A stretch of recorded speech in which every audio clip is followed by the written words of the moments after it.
Sunu People TV, la chaîne d'actualité sénégalaise qui vous donne l'information en temps réel. ku ma ko tàccul yàlla na la yàlla tàcc waaw yàlla na yàlla defal jàmm li ma lay ñaanal sama xol laa ko tibbee te maxu gis naa mi ngi jox maxu am na fu mu ko fekk am na fu mu ko yóbbu yàlla na la yàlla defal jàmm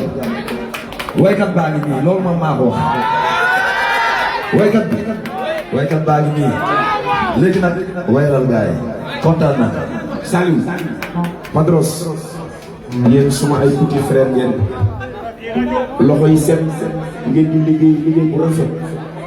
barki Serigne Touba yéen it maa ngi leen di ñaanal ngeen dem ba ñu leen di dégg fu ne talent baa ngi fi bëgg baa ngi fi jom jaa ngi fi xoolal bàyyi naa leen ak yàlla ñu dem.